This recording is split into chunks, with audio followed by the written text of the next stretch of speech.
podcast kali ini akan melanjutkan materi tentang matematika minat ya, yaitu tentang distribusi peluang. Nah, distribusi peluang yang kali ini akan saya bahas adalah distribusi peluang distribusi binomial ya. Nah, untuk sekedar mengingatkan, minggu lalu kita sudah membahas tentang variabel acak diskrit, mean, dan variansi variabel acak diskrit. Ini masih ada hubungannya nanti untuk distribusi binomial. Oke, kita lanjut saja. Nah, di sini untuk distribusi binomial pertama masih pengertian-pengertian dulu ya, sedikit akan Mbak jelaskan. Jadi distribusi binomial itu merupakan bagian dari distribusi peluang diskrit ya, yang masih ada hubungannya atau menggunakan variabel acak diskrit yang kayak minggu lalu. Distribusi binomial ini diperoleh dari percobaan binomial ya, yang percobaan itu memuat peluang berhasil ataupun gagal. Nah, ciri-cirinya percobaan itu terdiri atas n pengulangan. Nanti pada soal dia akan tertulis berapa kali percobaan itu diulang, begitu ya. Jadi terdiri atas n pengulangan. Lalu hasil dari setiap ulangannya, dari setiap maksudnya lemparan ulangannya atau pengambilan ulangan ya, bisa pelemparan, pengambilan ya, pemilihan dan sebagainya, itu berhasil atau gagal nanti gitu ya. Lalu peluang berhasil untuk setiap ulangan itu harus sama dan masing-masing ulangan saling bebas atau sama satu sama lain. Jadi misalkan sebuah percobaan binomial P adalah peluang berhasil dan Q adalah peluang gagal. Ingat, dalam sebuah percobaan ketika berhasil tambah gagal itu kan peluangnya hanya 1. Maka dari sini kita bisa katakan bahwa peluang gagal itu sama dengan 1 kurang P. Jadi yang di kotak-kotakin ini nanti itu poin pentingnya ya. Jika X adalah variabel acak yang menyatakan banyaknya yang berhasil pada n ulangan percobaan, maka distribusi peluangnya adalah, nah ini adalah rumus distribusi peluang ya.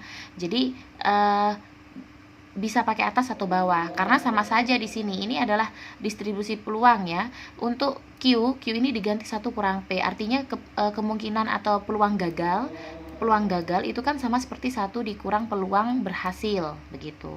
Nah, nanti masih ada kaitannya dengan kombinasi X dari N, maka N faktorial per X faktorial dikali N kurang X faktorial. Masih ingat rumus kombinasi ya.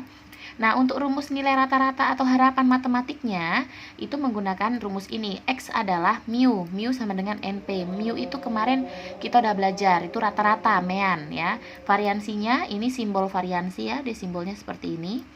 Pangkat 2 itu adalah NPQ rumusnya. Ingat, P apa, Q apa? P adalah peluang berhasil, Q adalah peluang gagal begitu. Nah, syarat distribusi binomial, syaratnya adalah banyaknya eksperimen merupakan bilangan tetap ya.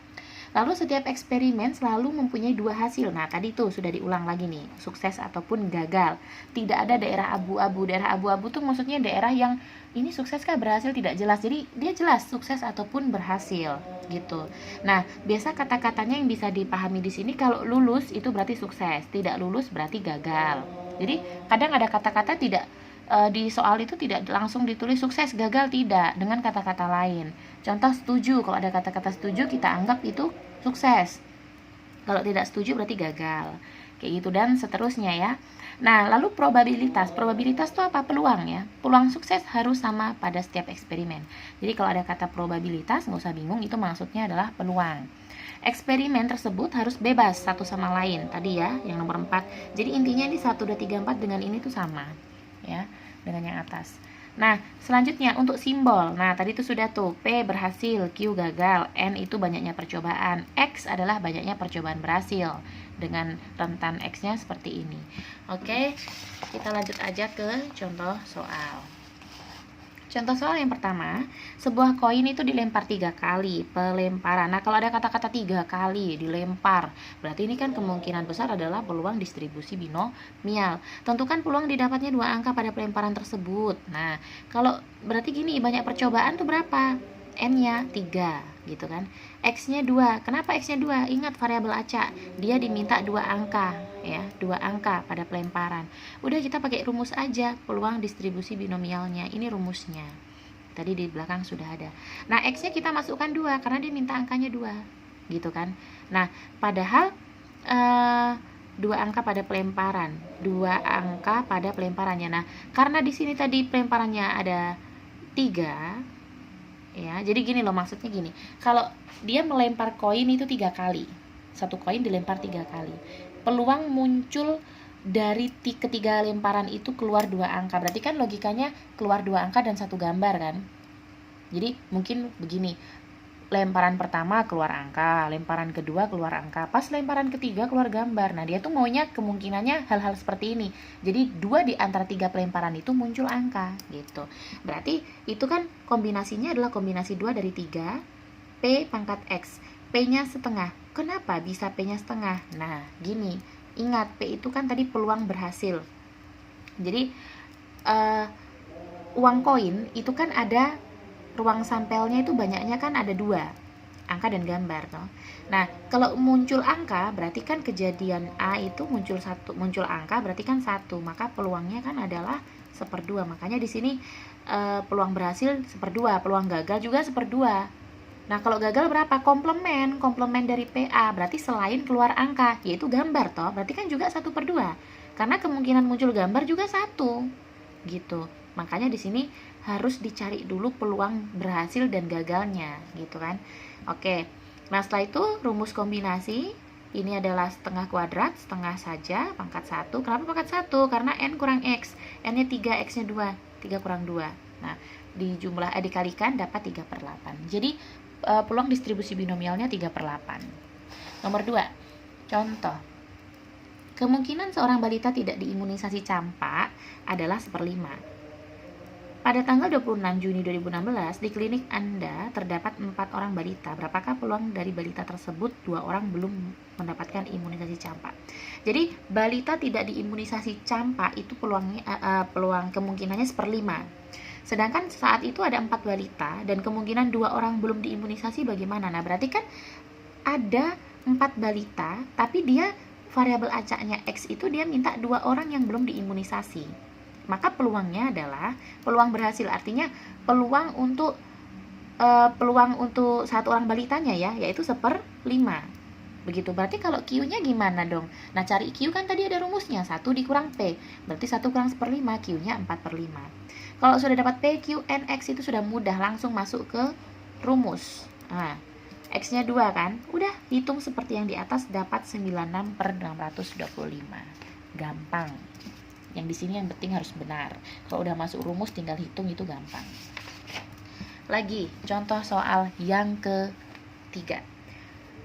Melalui data diperoleh dari polisi lalu lintas diketahui peluang banyaknya korban kecelakaan lalu lintas yang meninggal dunia 30%. Tentukan peluang apabila diamati 5 orang yang mengalami kecelakaan lalu lintas bahwa banyaknya peluang yang meninggal paling sedikit 2 orang. Jadi dari 5 orang yang meninggal 2, berarti paling sedikit. Ada kata-kata paling sedikit. Paling sedikit berarti kan X variabel acaknya harus lebih dari sama dengan 2. Kan paling sedikit 2, berarti boleh dong kalau 3, 4, 5 gitu kan. Nah, berarti harus begini. Ingat, tidak selamanya sama dengan. Nah, peluangnya berapa? 30%. Kan dia sudah bilang tadi tuh 30% atau 3/10. Ingat, peluang itu kita sering gunakan pecahan ya. Nah, berarti Q-nya gimana? 1 kurang 3/10 saja, 7/10. Pengurangan nih, disamain penyebut, jadi 10/10 dikurang 3/10. Siapa tahu lupa, diingatkan. Oke, berarti di sini sebelum masuk ke peluang distribusi binomialnya, sebelum masuk ke rumusnya, kita cari dulu. Nah, ingat nggak variabel acak yang dulu minggu lalu kita pelajari? Ini variabel acak. Jadi P X lebih dari sama dengan 2 itu kan artinya bahwa P sama dengan 2 ditambah P sama dengan 3 ditambah P sama dengan 4 ditambah P sama dengan 5. Kenapa 5? Karena dia maksimalnya tadi ada 5 orangnya. Gitu. Nah, berarti sama saja seperti 1 dikurang P X kurang dari 2. Ini minggu lalu udah belajar ya. Nah, berarti sama seperti halnya 1 dikurang, kalau X kurang dari 2, berarti bagaimana? 0 dan 1 kan? Yang kurang dari 2 kan 0 dan 1. Berarti PX sama dengan 0 dan PX sama dengan 1. Nah, kita cari dulu PX sama dengan 0 dan PX sama dengan 1. Pakai rumusnya. Rumus distribusi peluang binomial. Ya, rumus yang di belakang yang ini. Nih, pakai rumus yang ini ya. Oke. Nah, setelah itu dicari, dapat ini ya hasilnya. Nah, baru kita bisa cari PX lebih dari sama dengan 2 yang atas ini tadi. Berarti 1 dikurang dengan PX sama dengan 0 ditambah PX sama dengan 1. Hasilnya dapat. Gitu. Gampang ya. Lanjut soal nomor berapa ini? 4 ya. Ya. Sebuah kantong terdapat 4 bola merah, 6 bola hijau, dan 2 bola biru. Dari kantong tersebut diambil sebuah bola berturut-turut 4 kali. Nah, dan setiap pengambilan bola dikembalikan lagi. Gitu. Jadi diambil 4 kali, tapi setiap pengambilan habis ngambil 1 kali, oh kembalikan lagi, ngambil lagi, kembalikan lagi, tapi 4 kali gitu kan. Tentukan peluang terambilnya 2 merah dari 4 kali pengambilan. Jadi dari 4 kali pengambilan yang dibalikin lagi itu peluang dia mintanya terambil 2 merah. Ya berarti logikanya kalau 2 merah berarti N-nya kan 4. 4 itu apa? Bola merah. Kita fokus sama bola merah. Bola merahnya 4. Dia minta variabel acaknya 2 bola merah. Berarti peluangnya kan 4 per 12 ya. Kenapa bisa 4 per 12 nih? Karena terambil sukses warna merah itu kan 4 per 12 karena banyaknya bola warna merah 4. Lalu ruang sampel semuanya itu 12. 4 tambah 6 tambah 2 itu 12. Jadi seluruh ruang sampel itu jumlahnya adalah 12 dan bola merahnya ada 4. Jadi peluang terambil bola merah, sukses terambil bola merah itu 4 per 12 atau 1/3. Maka gagal terambil bola merah berarti kan 1 kurang 1/3, yaitu 2/3. Bisa main penyebut ya, jadi 2/3. Nah, dari sini kita langsung bisa cari pakai rumus distribusi binomial ya, untuk PX sama dengan 2 pakai kombinasi ini. Nah kalau kombinasi ini tidak perlu lagi kombinasi 4 dari 12, kita fokus kombinasi pada yang dia minta di variabel acaknya gitu ya. Baru dikalikan dapat hasilnya 8 per 27 ya.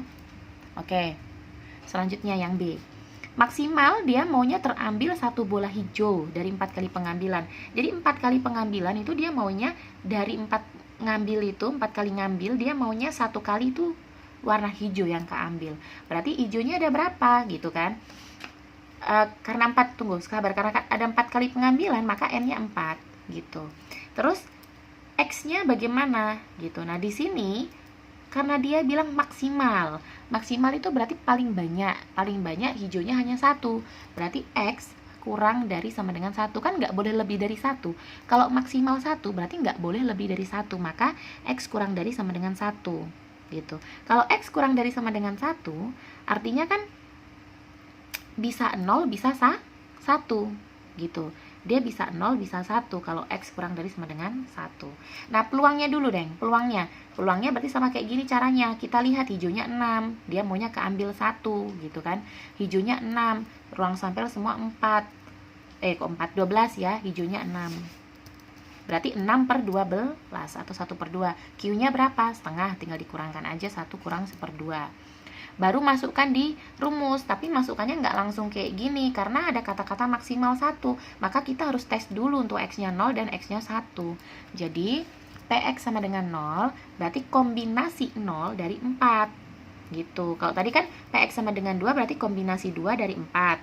Kalau ini ke PX sama dengan 0 berarti kombinasi 0 dari 4 kali pengambilan ya. Jadi kan gini, maksimal hijau 1 berarti kan bisa saja ya dari 4 pengambilan itu malah 1 pun nggak keambil hijaunya. Kan maksimal 1 berarti ada kemungkinan 0 juga gitu. Jadi bisa jadi dari 4 pengambilan tidak ada hijaunya yang keambil gitu. Makanya harus dicek 0 dan 1 gitu. Jadi kata-kata itu juga mempengaruhi tanda ya.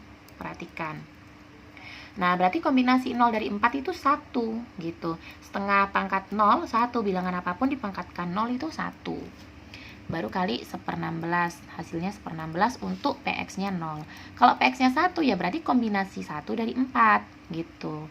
Nah dicari dapat 4/16. Nah setelah itu maka kita bisa cari PX kurang dari sama dengan 1. Tinggal kita tambahkan peluang yang X-nya 0 dan X-nya 1, dapat 5/16 gitu. Jadi penting kata-kata di sini diperhatikan. Jadi kalau kayak tadi di sini paling sedikit 2, oh berarti X-nya lebih dari sama dengan 2. Kalau paling sedikit 2 kan nggak boleh tuh, 3, 4 nggak boleh. Berarti lebih dari, paling sedikit 2 kan berarti, kalau paling sedikit 2 berarti malah nggak boleh 1 ya. Jadi paling sedikit 2, artinya 3, 4, 5 boleh. Makanya penulisan di model matematikanya adalah X lebih dari sama dengan 2. Ini perhatikan. Nah, terus ini juga maksimal 1. Oh, berarti kalau maksimal 1 boleh dong 0, gitu kan. Jadi 0 dan 1. Bilangan bulat ya. 0 dan 1. Oke, mungkin itu saja untuk contohnya. Dan ini ada sedikit saya kasih garis bawah di sini untuk kata-katanya ya. Harus diperhatikan untuk kata-kata dan penulisan simbol. X lebih dari sama dengan 1 itu maknanya berarti bisa lebih dari sama dengan, ini 4 ya harusnya, kok 1. Ya, bisa 4, bisa 1, bisa apa sajalah, terserah. Kalau X lebih dari sama dengan 4 berarti tandanya lebih dari sama dengan 4. Atau paling sedikit 4. Jadi kalau ada kata-kata paling sedikit 4, berarti tulisnya gini. Minimal ada 4. Oh, minimal berarti paling dikit ada 4. Berarti 3 kan nggak boleh tuh. Berarti X lebih dari sama dengan 4. Sedikitnya ada 4. Kalau ada kata-kata kayak gini, oh berarti tulisnya gini. Gitu. Tidak kurang dari 4, tulisnya gini. Begitupun yang ini. Jadi ini sedikit catatan untuk masalah tanda. Nah, catatan lagi, ciri khas peluang binomial ya. Sebenarnya tadi ini sudah di depan, cuma saya tulis-tulis ulang supaya lebih ingat. Banyaknya percobaan diketahui dan tetap N. Artinya gini loh, percobaannya tuh kelihatan berapa kali dilempar, berapa kali diambil. Nah, ada kata kali-kali. Nah, itu berarti binomial begitu. Nah, percobaan itu hanya ada 2 kemungkinan, sukses atau gagal, P dan Q tadi itu. Gitu. Jadi kalau pelemparan koin ya kalau tidak angka ya gambar gitu. Kalau kelahiran anak ya kalau nggak laki-laki perempuan. Kalau melamar pekerjaan ditolak atau diterima, sukses atau gagal gitu kan. Pelemparan dadu, muncul angka 4 atau muncul yang bukan 4. Yang dimaksud sukses dan gagal itu seperti kebalikan gitu loh. Jadi kalau muncul angka 4 berarti kamu harus juga cari yang bukan muncul angka 4 gitu. Maksudnya seperti itu. Nah, terus peluang sukses itu P, berarti peluang gagalnya itu adalah 1 dikurang P. Tadi sudah belajar ya. Nah, percobaan harus bersifat independen satu sama lain. Independen tuh gimana maksudnya? Maksudnya gini, kalau koin dilempar pada percobaan pertama kemungkinan angka toh. Kalau angka berarti peluangnya 1/2. Kenapa? Karena muncul angka mintanya. Nah, kemungkinan angka kan 1, ruang sampel 2, berarti 1/2, begitu. Pelemparan kedua juga begitu, pelemparan ketiga juga gitu. Jadi punya peluang yang jelas, begitu ya. Oke, mungkin itu saja untuk pembahasannya. Jadi silahkan dikerjakan soal-soal di belakang ini ya.